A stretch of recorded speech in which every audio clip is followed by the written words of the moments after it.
Greetings from Webster Springs, West Virginia here in Webster County. While here we'll see places such as Cowan and Webster Springs.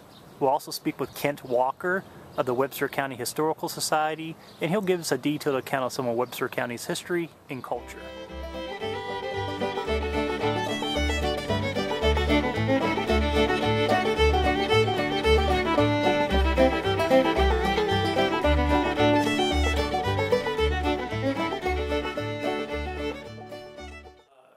Starts with the Native Americans. When you go back in that period, most of the activity here seemed to be the 1700s, and it probably goes back thousands of years in Native American lore. And really, it was mostly a hunting ground, but it was also a pass-through from north and south when the tribes would move from the northern regions such as New York, Pennsylvania, south towards the Carolinas, and vice versa.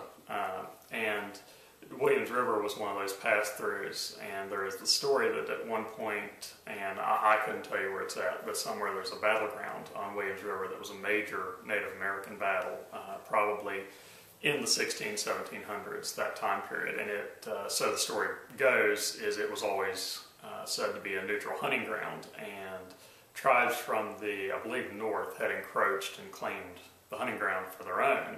And several southern tribes approached and said, no, this isn't going to work. This is a neutral ground, and a battle began, and apparently tribes arrived, in a sense, almost like the Battle of Gettysburg in the Civil War with North and South, and just tribes arriving, joining sides, fighting, and this continued, I think, for about the better part of 3 days. And when you imagine this with melee weapons, this was a brutal, brutal battle, until finally this squabble was settled, and both tribes departed, and it was again a neutral hunting ground. So obviously the tribe that said it was a neutral hunting ground had won in that regard, but several objects have been found in this field on Williams River. The only thing historians can't seem to agree on is the date of that. So our warring kind of predates the settlement there with Native Americans, but there were several hunting grounds in the county, at least 3 that are pretty well documented. One of those is up on Point Mountain on Route 15 there, and one is on Golly River at the junction of Golly River and Beaver Run. There have been several arrow points, pipe stems, pipes, ceremonial things found there. So we know that one was at least a seasonal hunting ground where tribes would spend several months. Or what is now the town of Addison Webster Springs was also a hunting ground because you have the confluence of the Elk River and the back fork of the Elk River. And right at that point was a salt lick. Hence the salt sulfur well, the salt sulfur spring, things that developed later when European settlers came in, which sprung from that salt lick. But because of being a natural salt lick, it was a gathering point for animals, so it made an outstanding hunting ground. So there was a lot of hunting here as well. Early European settlement is debatable, and it started in Webster County. Some people will tell you Adam Stroud was the first settler in 1799. Some others will tell you it was Colonel Isaac Gregory. That was kind of the long-held tradition for a lot of families, that Colonel Isaac Gregory was the first settler, arriving about 1800 from Stanton, Virginia area with his family. And some even will say it goes back as far as the 1780s, 1788. It's widely held that it was between 1799 and 1800 when the first permanent European settlers came in. There were, of course, stories of incursions, stories of kidnappings going all the way back to the mid-1700s, I think even as early as 1727, the first settlements crossing the Blue Ridge, and that some of the settlers were brought to the camp at Beaver Run that I mentioned before, where they were held captive and then escaped over here to the Salt Lick and later reunited with their party and were basically liberated, so to speak, and taken back to Stanton area of Virginia. Again, that was, like I said, between 1799 and 1800. We do know the most solid date, to my record, is Colonel Isaac Gregory's in 1800. We know that one pretty strongly. Colonel Isaac Gregory was granted several thousand acres on the Golly River by the King of England, or actually I guess by the American government, I should say, for his service in the Revolutionary War. He's better known for his service in the War of 1812, where he got his nickname Colonel, as a colonel in the Colonel Dunmore's Corps of the Virginia Militia. serving there. Several Webster Countyans served in the War of 1812, the early settlers. They came in, some of them even marked off in the northern area of the county boundaries by tomahawk, which was a common form of claim, of course, in the late early 1800s and the infancy of the U.S. government. And so they marked off boundaries and oftentimes went back to serve in the War of 1812 before coming back to make a permanent stake on those claims. So early settlement here was rough. It was isolated, as you can imagine. Webster County today is still isolated. It was very isolated then. You were coming into a land full of virgin timber. Not always as plentiful, I don't think, as people think in wildlife because of the tall timber, the dense underbrush. Webster Springs, Addison was obviously, as I mentioned before, a gathering area because of the salt lick. So it made for a very good wildlife hunting area. But some of the earliest settlement was on Stroud's Creek, as I mentioned with Adam Stroud, over towards the Camden-on-Golly end of the county, southern end of the county, and there was the massacre there of the Stroud family in, I believe, 1799 or thereabouts on the Webster-Nicholas border. And so that highlights, I think, how tense and contentious the relationship could be with natives. But there are accounts dating well into the 1800s, 1870s, 1880s of encounters with Native Americans in the county that were less hostile. As you can imagine from before, the Webster County was extremely isolated. And in the prelude to the Civil War, there had been 3 attempts to create a Webster County, although the name at that point was unknown. Citizens had petitioned 3 times, and some of the leaders in that movement were a Lynch and 2 Arthurs, and they had gone in the 3 county courthouses of Randolph, Braxton, and Nicholas, which were the 3 counties comprising what would be Webster County. And they'd done this in 1848, again in 1852, and in 1859 they sent a petition to the Virginia General Assembly saying that they prayed for the creation of a county out of these 3 counties.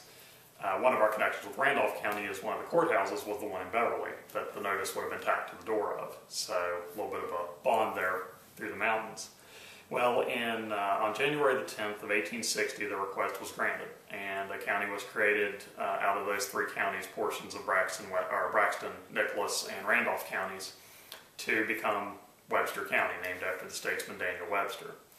And I tell that story because that was the last county created by the Virginia General Assembly within the boundaries of what would be the state of West Virginia before the Civil War broke out. So Webster County has the distinction of being the last county created in the state of Virginia before West Virginia came onto the scene. Well, apparently that led to an independent spirit in the county because the county was tasked with setting up county offices and having elections. Those were held in, I believe, about March of 1860. The court only had 1 session in late 1860 before the Civil War broke out in 1861. And the records from that session were hidden by the clerk at that time named Bothman.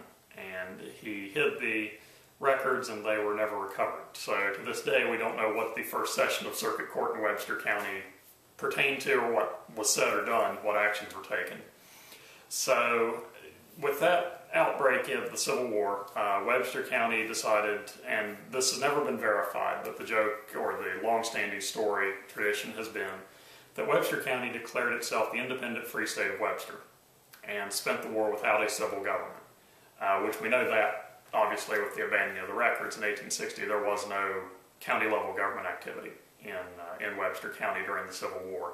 In fact, there was only 1 election held in November of 1863, and 9 votes were cast to send a gentleman from Pocahontas County to the West Virginia State Legislature, to the House of Delegates. So that was the only political action in the county, which seems significant that that was documented, and we don't even know whether or not the election of 1864 was recorded here in Webster County.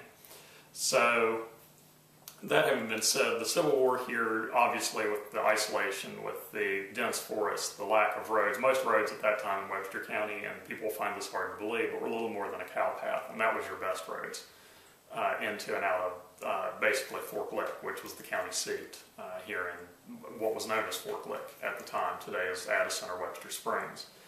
And obviously a courthouse had never been constructed, none of the civil offices had been built. So Basically, at the time, the town consisted of a little more than a tavern and 4 houses, and really was that way for years, going back to probably about 1843, when the first house was constructed near the Fork Lick. Well, with that, Webster County made an excellent place for bushwhackers and guerrillas to hide. So there was a lot of activity. There just wasn't pitched battles as we think of them. And there was some very basic nascent industry in the form of small salt works that had been set up at the Salt Lick, or at the Fork Lick, as it was known.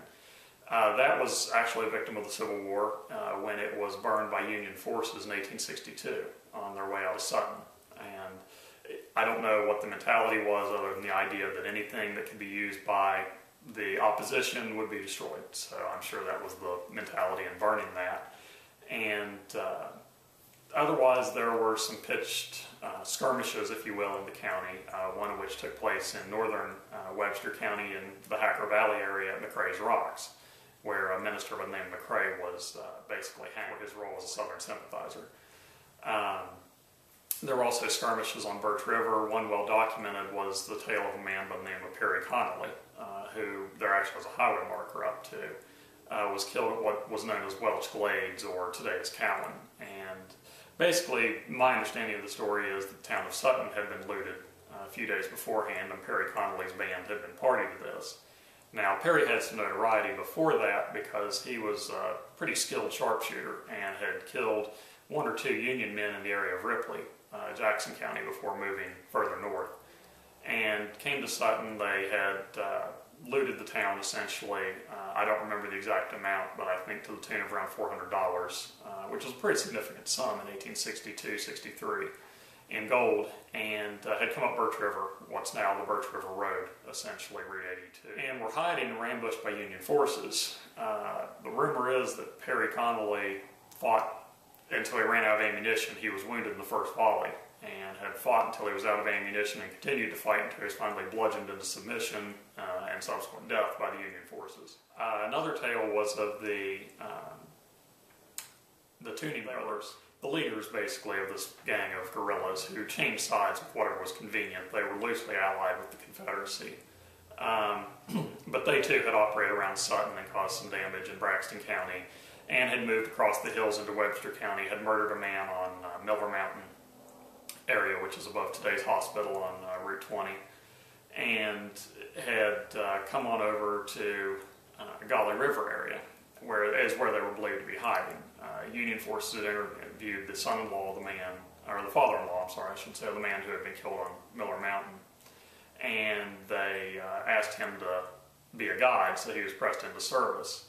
Well, Union forces began a hot pursuit of the Toonians. I believe there were about at least a company of 100, maybe 200 Union soldiers, and they got to Golly River to Sand Run, area it is now, and camped for the night. And then on, I believe it was March 3rd or 4th of 1864, early in the morning, it was rumored the Toonians would be hiding at what was then the James Dyer place, courting James' 2 girls that were there.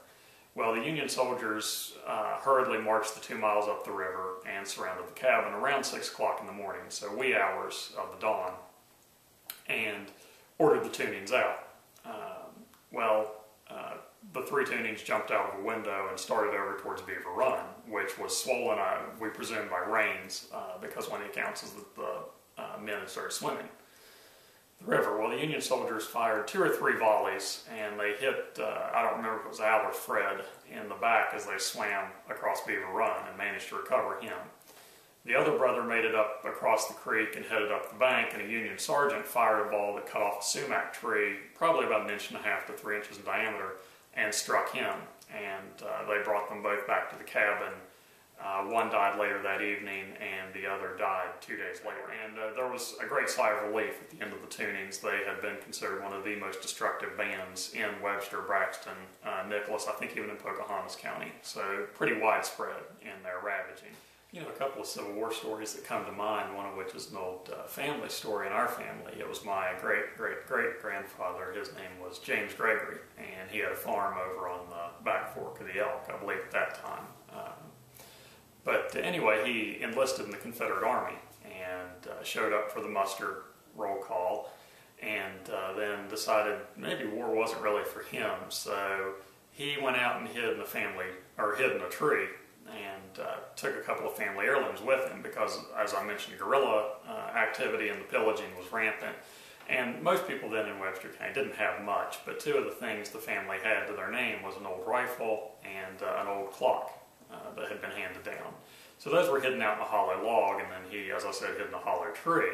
Well, some Union-affiliated guerrillas came along and found him in the tree and decided they had a good Confederate prisoner there, so he was sent to Camp Chase, Ohio, one of the more notorious prison camps of the Civil War. And the story he always told down through the years to the family of being in Camp Chase is he said it was so miserable that he spent his last $25, which again, at the time of the Civil War, this was probably the equivalent of $100 in today's money or more, to buy a chicken back just because they were that desperate for meat and real food in the prison camp. He was later sent to City Point, Virginia in 1865. He'd spent a little time in a prison camp, I believe in Delaware, before going to City Point for exchange in January of 1865. He was re-enlisted in the 62nd Mounted Infantry and finished the war in some capacity with that unit. But later passed away in 1923 here in the county, came back and was a farmer and, of course, shared the stories. The rifle and the clock fared the war, I guess, in better condition than he did in that sense. The rifle today is in the hands of a cousin in the family, and the clock is in the hands of another cousin. And ironically, the clock stopped the time and hour, or the day and hour that his son-in-law passed away in 1960. Well, at the close of the Civil War, industry was still pretty slow in coming to Webster County. A lot of counties began to experience a flow, especially the developed areas like Taylor County, Clarksburg, Marion, Harrison counties. Webster was still behind that, but it was with the Civil War that a lot of the soldiers passing through the county noticed there was opportunity here, most particularly in the form of the timber. I mentioned it was a vast wilderness, it was virgin timber. There are varying accounts that some of which argue that the virgin timber in Webster County lasted into the early if not mid, I should say, 1930s. In about 1860, at the start or just at the close of the Civil War, there was a sawmill erected in Webster County along the Elk River. And it was erected by a gentleman named McCourt, and it was a whipsaw, which to me seems terribly late, even by 1860, when circular saws had been introduced, to have a whipsaw, and it was a water-powered mill.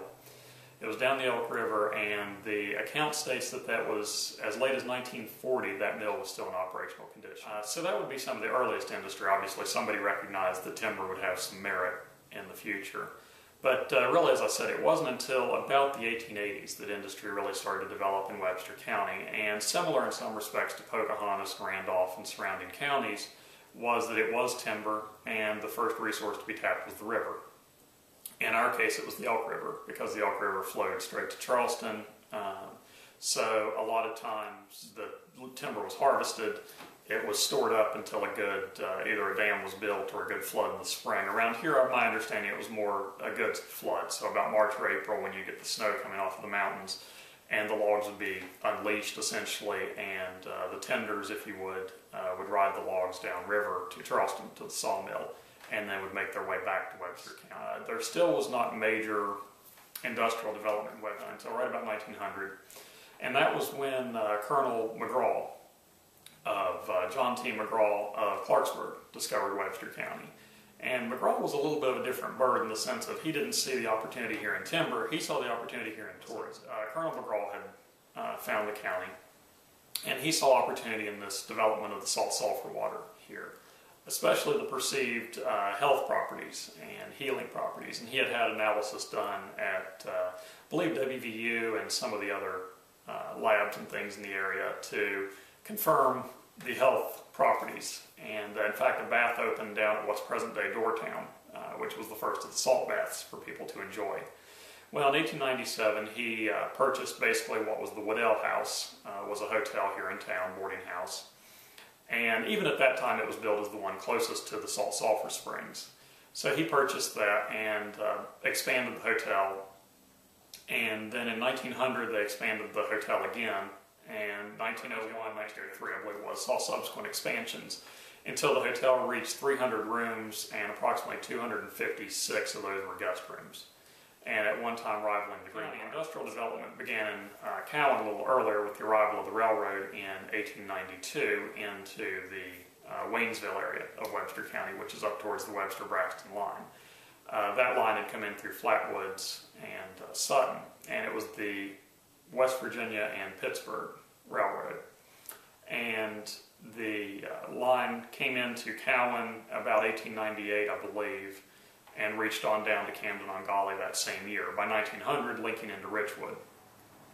Well, with the railroad came development. So at first, of course, tourists could come into Cowan, get on the hack line, as they called it, which was basically a coach, horse-drawn coach, and ride into Webster Springs. And I really wish I had a picture to show you of this line because it looks like somebody's spring road. And to believe that a stagecoach traveled over this is just almost impossible to imagine, because it looks like a cow would have a hard time getting through it.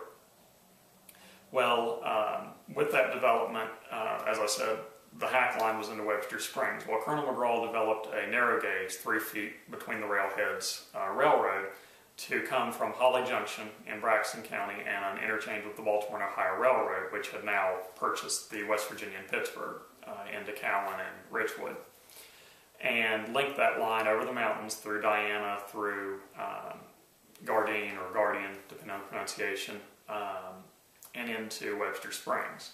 And it came up and crossed near Diana at a place called Summit Cut, is where it crossed the mountain line, divide between the Holly River and the Elk River valleys. And it's a very rough road when you look at it, and there are varying accounts of it. It was almost as much of a novelty to ride the train by the time this was finished as it was to visit the hotel or any of the other things here in Webster Springs. In the summer of 1901, the rail line was completed as far as the present-day Napa on the other side of the bridge there in Webster Springs. And there was a small boarding platform built, and passengers could disembark and walk through the streets to the hotel, which was located down in the bottom where the current elementary and middle school and Mineral Springs Motel and those things are.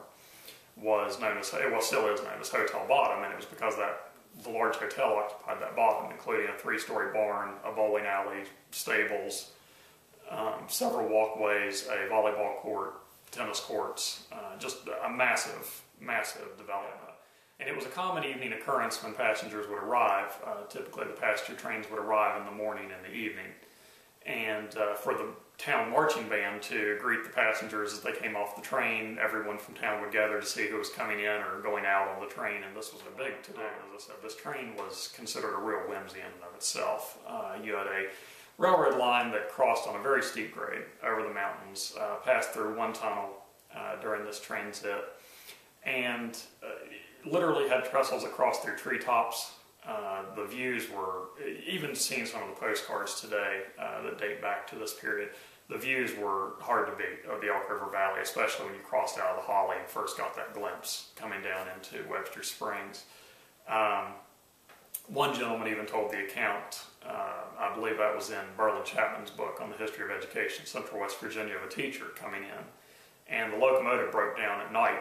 And there was a large trestle known as the Clifton Trestle, so named because looking down from the trestle you could look straight down the chimney into Mr. Clifton's cabin.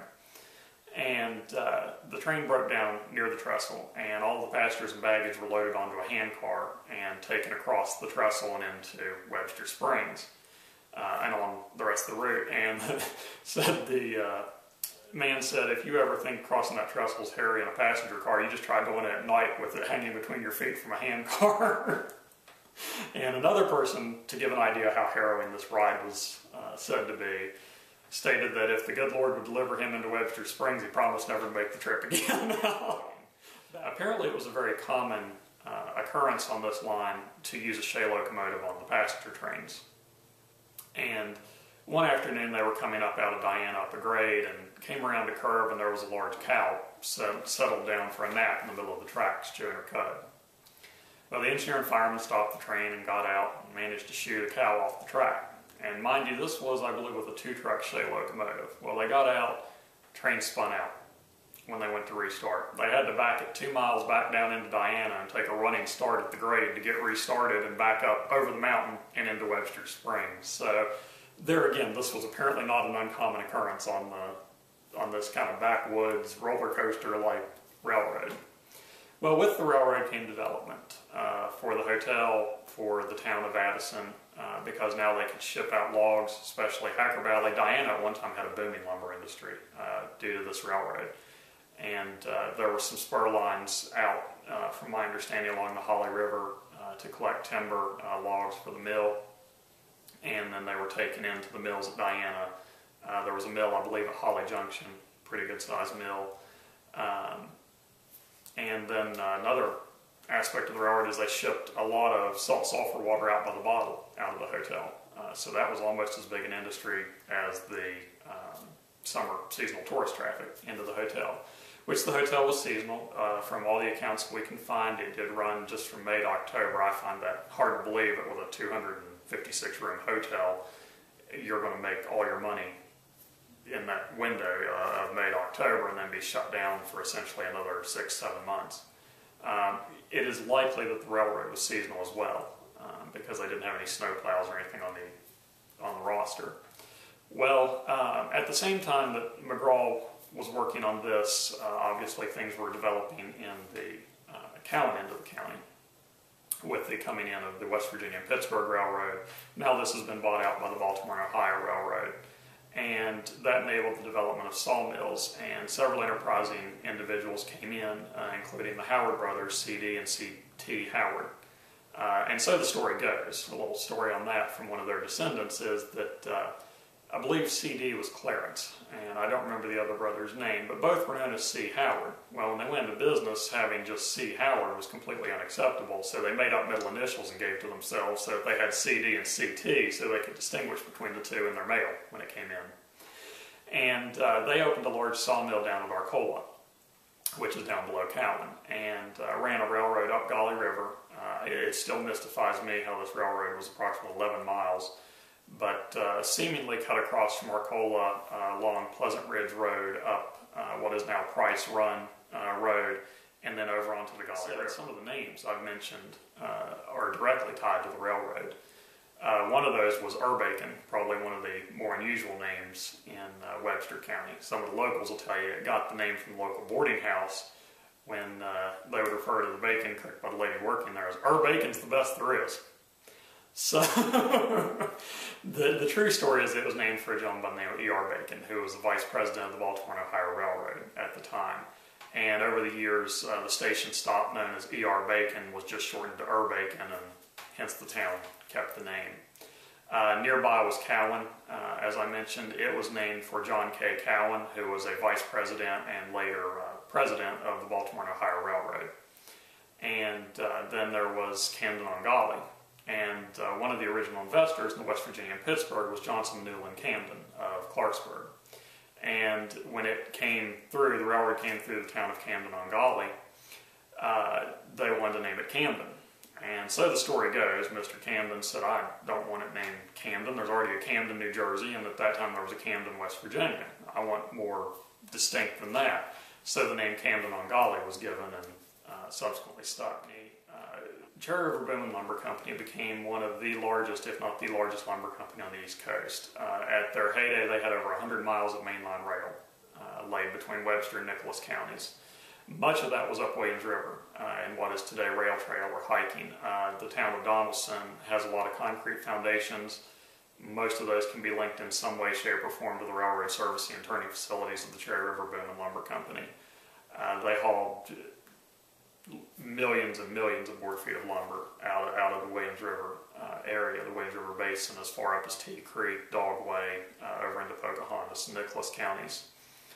Three Forks was another town on the Cherry River Boom and Lumber Company that featured a boarding house and several facilities for woodhicks, as they were known, the term around here for the lumberjacks.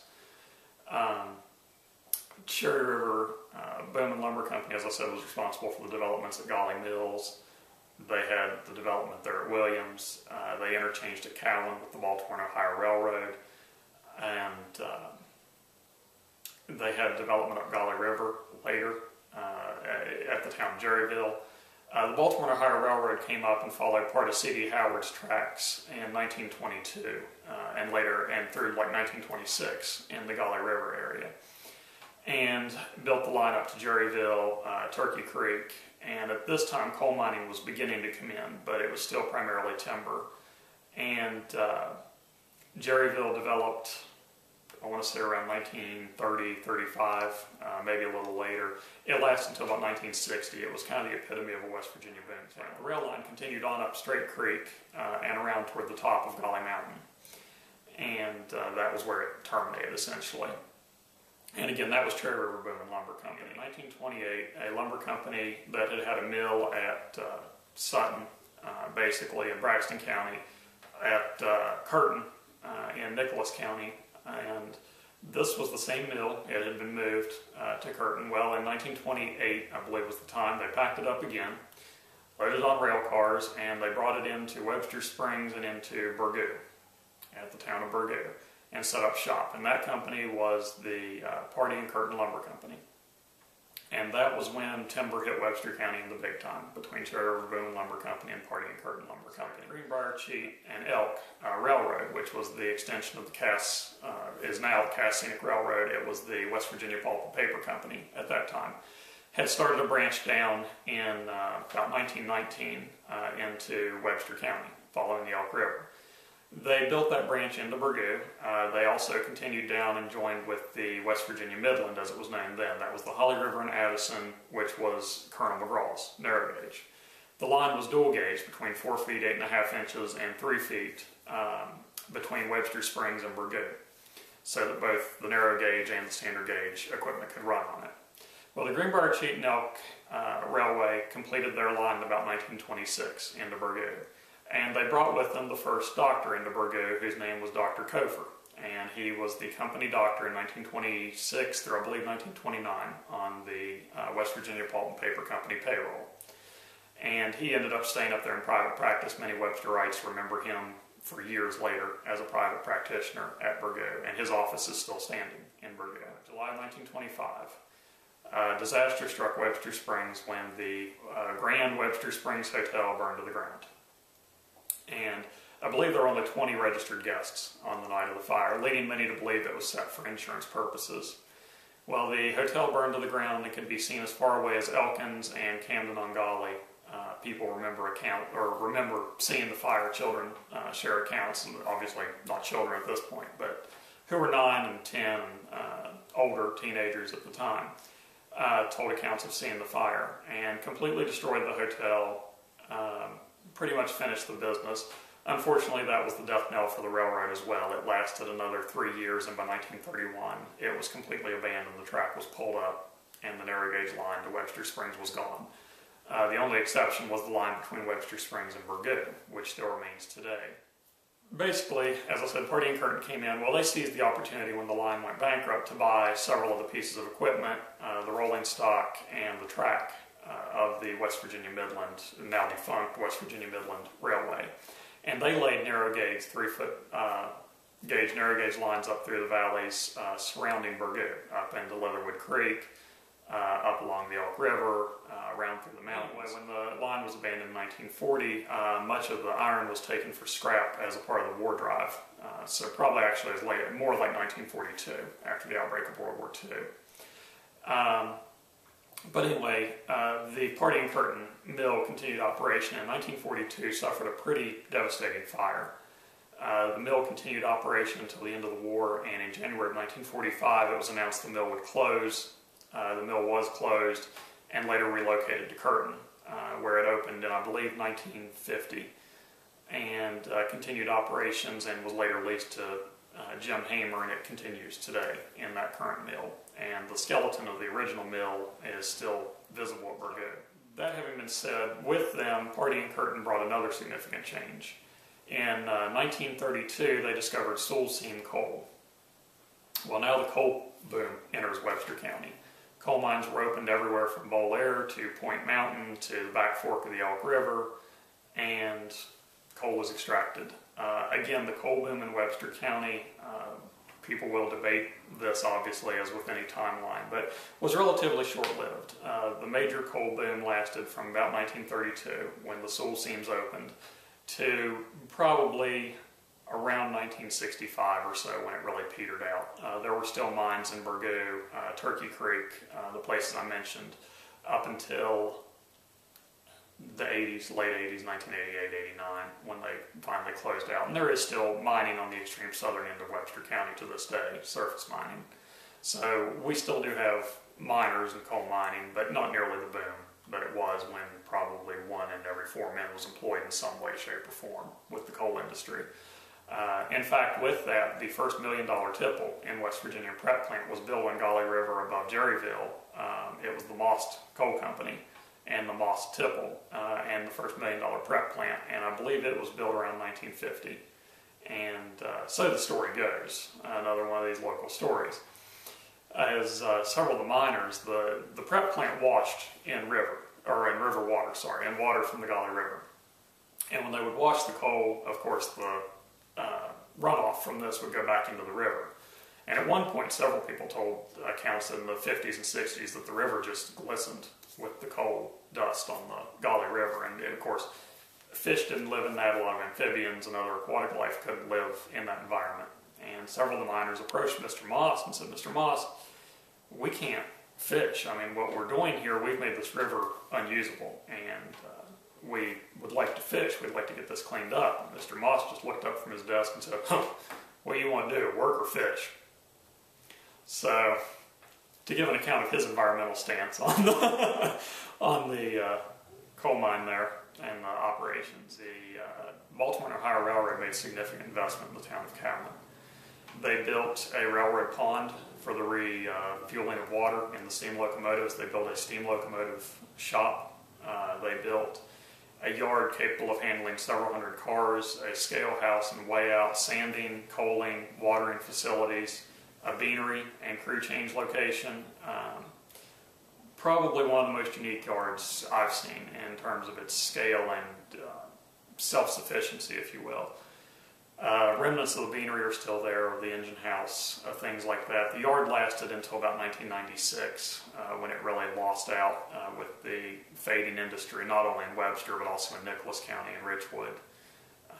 But again, in 1942, the sky was the limit, and the Baltimore and Ohio Railroad invested nearly $2 million into the community, including a turntable and pits for the locomotives, as I said.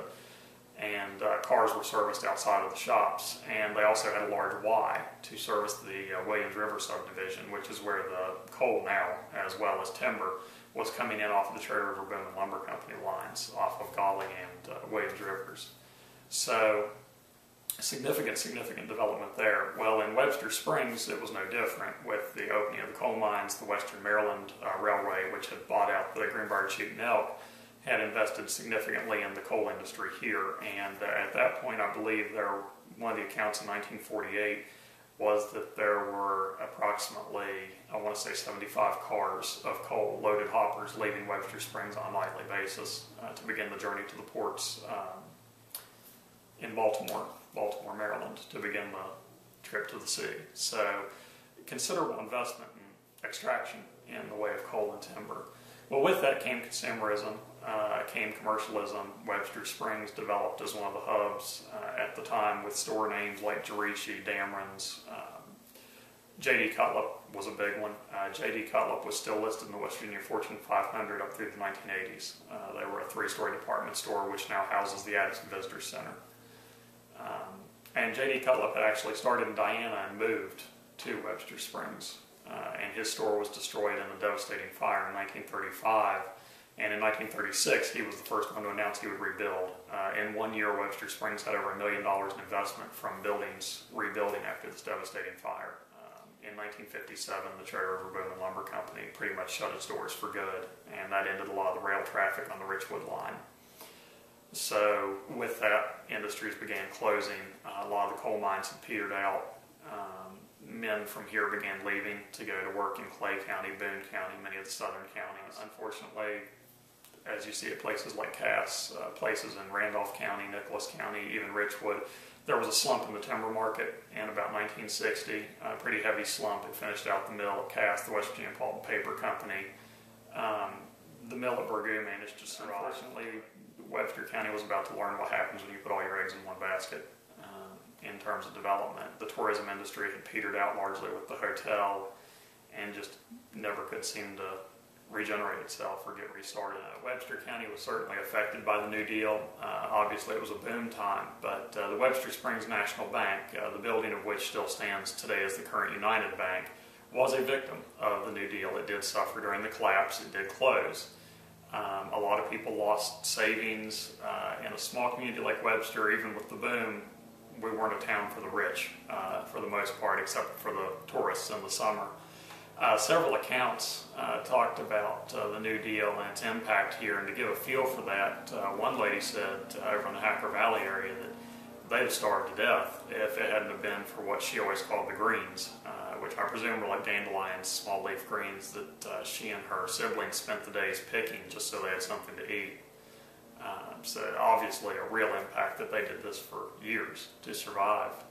Another lady told the account of her father was a minister and said he would often preach from the book of Revelation about the end of time. And she said in the summer of '32, Webster County was hit with a real drought.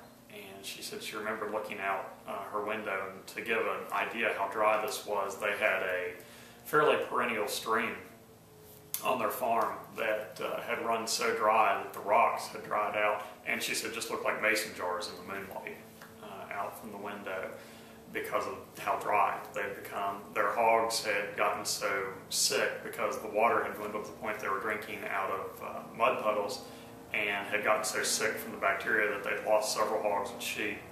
So again, a tremendous toll. And I tell this as a prelude because she was saying that they were all so sick of Hoover by the end of this drought. Their fields had dried out, they'd lost their animals, and she said she remembered that fall. It was the fall of '32 that she was out helping her mother shake apples out of an apple tree. And said Hoover had said he didn't understand why things were so bad. After all, everything anybody needed was a good pair of shoes, and women just needed a good sundress, and men one good suit. And she said she was out shaking apples out of the tree, and said a neighbor came running over and said, "Did you hear?" And I said, "No." He said, "Franklin Roosevelt's been elected president of the United States." And she said, "I remember just shaking that branch as hard as I could to finish those apples out, and we all got out and just cried because we couldn't believe that finally there was a change in leadership." Well, there was no doubt the following spring, and she accounted that suddenly the next spring, almost as if the weather were following suit, the drought had ended, things began to look up, they had crops again, their animals began to do better. Well, Webster County certainly felt the broader grip of depression. I know even in my own family some of the stories about immediately grabbing jobs when they became open. Well, FDR certainly had a sweeping effect on Webster County. With the creation of the Works Projects Administration, work began to come into Webster County. We weren't nearly the CCC Camp County that a lot of places were, although we can boast the most remote and hardest to get to CCC Camp, as though that's hard to imagine, at Camp Cranberry on Williams River. But we did have 2 other CCC camps in the county for a total of 3. However, the Works Projects Administration probably had one of the biggest impacts on Webster County, and that was in the form of new sidewalks. In fact, I was kind of surprised to find that even in Cowan the other year, there's still a WPA diamond with the date 1941 in it, attesting to some of the longevity of that. One of the most visible impacts in the Cowan area was at Camp Caesar, which at that time was the county 4-H camp. But we had a 4-H extension agent, WVU extension agent, in the county by the name of Harley Burton at the time. And he was just an absolute go-getter. And I don't want to confuse that with an earlier group at Camp Caesar known as the Go-Getters. But the Harley Burton, if there was an opportunity, he grabbed it. And he certainly grabbed every opportunity as the extension agent to work on this. Well, with the arrival of the Depression, or the arrival of the New Deal, I should say, under FDR, the Works Projects Administration came into Webster County. At Camp Caesar, the Works Projects Administration built most of what is now Camp Caesar in the form of the cabins, were projects in 1938. While this was going on, across the county in Hacker Valley, what's now Holly River State Park was under development, although at that time it wasn't Holly River State Park. It was known as the Canal Head Project, And it was a project of the Resettlement Administration, or the RSA. And there were, I believe, 4 families that were relocated out of what is now Holly River State Park. And we don't know the exact origin, but anyway, some of the boys that were working at Camp Caesar were sent over to do some work in exchange for 2 cabins and an old farmhouse. The farmhouse was added on to the dining hall, which itself was a New Deal project in 1940 at Camp Caesar, part of the Works Projects Administration, and it was used to extend the dining hall. The 2 cabins were the Oriole and the Rustic, and it's debatable as to whether they were leftover cabins from the park project or leftover farmhouses from the Resettlement Administration, but they were brought to Camp Caesar and re-erected in exchange for gas and labor to do the project. This again was going on between 1940 and 1942. Meanwhile, in Hacker Valley, the Kanawha Head project was underway and would be redeveloping into a state park. The families, part of the goal of the Resettlement Administration was to bring people closer to urban centers and modern civilization, if you will, in the 40s. And so, as a part of this, the REA, which was the Rural Electrification Administration, had also come into Hacker Valley, and so these families were provided with new homes, new settlements, and electricity, which was a big change. Some of those families had been relying on wind power as a source of electricity. So they had a big change there in not having to maintain a wind turbine, do their own thing. They now had power off the grid, if you will, from the Rural Electrification Administration. Well, at Camp Caesar, another project was underway in 1939, and that was the NYA, which was the National Youth Administration. Camp Caesar was one of 4 sites in West Virginia. A lot of people don't realize, a lot of Webster Countyans don't realize this. The upper camp at Camp Caesar was greatly affected by this. The National Youth Administration came in 1939 and operated through 1941. The other sites were South Charleston, Arthurdale, and Wheeling, and then Camp Caesar. And it was basically set up to be like a miniature city. The sidewalks, several of the dormitories all still reflect that. And it was just incredibly unique in that this is an aspect that there were only 4 of in Webster County. Was one of the sites selected, and boys were brought in, boys and girls. As far as I know, mostly boys, but there were some co-ed aspects. Were brought in from surrounding counties, places in Webster County, into what was known as Camp Caesar NYA. They came in, they worked at the sawmill that was located there. They also had their own basically form of government and a sheet metal shop and later a butcher shop in there. At the sheet metal shop, one of the local workers that was working there recalled, he said, we were making these little boxes. I made them all day. And he said, I remember making them. Didn't know what in the world we were making all these boxes for. And he said, but lo and behold, after Pearl Harbor happened, I got drafted and I first enlisted in the Army and picked up an ammunition box. I knew exactly what we'd been making all those years at Camp Caesar. Several of the roads, including Route 20, Golly River Road, and others, were rock-based by the Works Projects Administration. The rumor is that the stone walls at Camp Caesar were built by the CCCs or by the Works Projects Administration with guidance from the CCCs. Any CCC involvement is still unsubstantiated, but anyway, tremendous impact there. Moving on into the county, further in the town of Addison, it's documented in Mr. Burton's histories that the freight depot that was recently restored was built in 1940 as a relief administration project to bring in relief shipments of grain to county farmers. Also around Webster Springs, the staircase near the back fork of Elk and Napa bears the stamp of the Works Projects Administration, 1941. The Cherry Falls Department of Highways garage has the same motif. It was also a New Deal project. The post office was built in 1938 as a Works Projects Administration, and some of the reliefs in there were also part of the Starving Artist Program under the New Deal. The annex between the courthouse and the jail was built in 1938 as a Works Projects Administration project, and also the first firehouse in Webster Springs, built after that devastating fire of 1935, was a Works Projects Administration project as well. Very noticeable, cut stone in it. So there's 4 or 5 right in the town of Addison that were done as part of the New Deal, and a direct impact, again, not counting the stone basing and the roads and the other projects. Again, as you move towards Hacker Valley and Holly River, you have the Resettlement Administration, the work they did, the completion of the cabins, the stone grills, all of that, and of course after the war, Holly River opened as a state park. So the New Deal had a tremendous impact here in the county in a lot of ways. Webster County had a lot of tent revivals. They had a lot of other things going on. They didn't really have many festivals, and I mentioned Harley Burton and the New Deal. One of his proposals, and this was a man well ahead of his time in a lot of his thinking, and he thought that Webster County had tremendous natural assets, natural beauty, things that needed to be exploited. Well, in about 1933, he came up with the idea of having a festival of some kind, and a festival that would really highlight the nature, the scenery, the things that Webster County just really glistened on. And they decided to name this the Rhododendron Festival, and this progressed until 1935 when real planning started up. Now, in addition to saying he was a real scavenger, Mr. Burton was also a real meticulous man, and he went around, he gathered information from the Mountain State Forest Festival, which was a long-running festival already in the 30s in Elkins. He got information from the Strawberry Festival in Buchanan. He got any kind of information he could get from surrounding festivals on how to do this and do it right. And in 1936, I believe it was, or 37, they formed the West Virginia Rhododendron Festival.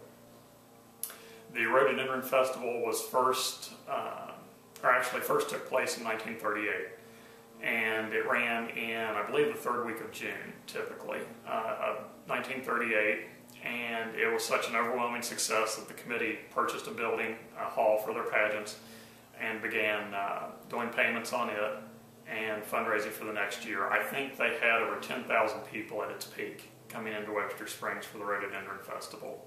The Rhododendron Festival was held in 1938, 1939, 1940, and in 1941. At their meeting in the spring of 1942, it was decided to suspend the festival for the duration of the war. They met again in the spring of 1945 when VE Day had pretty much come about, and it was widely believed that Japan was only a matter of time. And the festival decided, for whatever reason, not to continue with the Rhododendron Festival. So that left Webster County in a lurch without a major festival. Well, I believe it was 1964, the Webster County Woodchopping Festival started. And that has taken the place, largely supplanted the Rhododendron Festival as Webster County's major festival. There are some other festivals, the Cowan Railroad Festival, the Holly River Festival, the Burgoo International Cook-Off that take place in the county. But definitely the kingpin is the Webster County Woodchopping Festival. And it does build on the traditions of the county in a lot of ways, one of which being that in the log camps, which were a predominant part of Webster County's industrial heritage, what free time the men did have was largely confined to a bunk, eating, very limited space. So a way to entertain themselves would be to develop games, and a lot of these games revolved around their craft, which was felling trees. So it became different things of who could split logs the fastest, who could throw an axe the most accurately, who could chop through a block or things the fastest.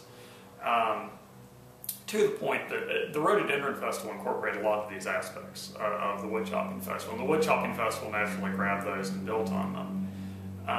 Woodchopping being so much a part of Webster County's history of skill that when the Mingo White Oak had to be felled, the crew was called in from Webster County.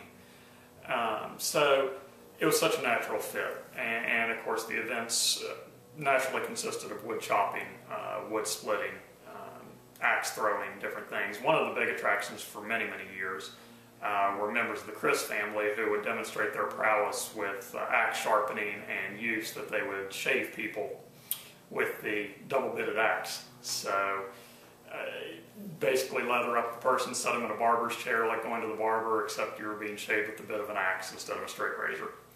So that was a big attraction for many, many years at the Woodchopping Festival. That one has sort of fallen by the wayside. However, with the advent of the chainsaw and its widespread adoption into the woods, contests such as the hot saw, the chainsaw contests became a part of the festival.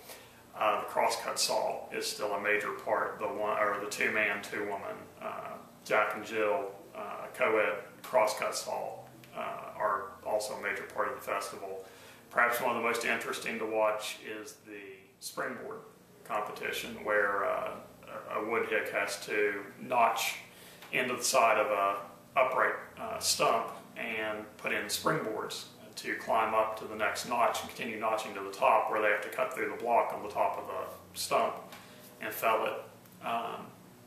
All of which again builds on a rich history in wood chopping, considerable skill. The Coger family and the Chris family are names that tend to dominate the top of the wood chopping history, if you will. Arden Coger Sr. and Arden Coger Jr. Are two of the names that are heard a lot. At one time, Arden Coger Sr.'s poster was the epitome of advertising for steel chainsaws. I believe at one point the wood chopping festival was drawing from maybe as many as 16 countries around the world. Today they continue to have competitors from Canada, Australia, the United States, Germany, Switzerland, around the world. So it has become a major event.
Depends on who's the fastest chopper now. Look at them go. Come on now, ladies and gentlemen. Give them a great big hand. Big hand, big hand. We'll have a real champion here.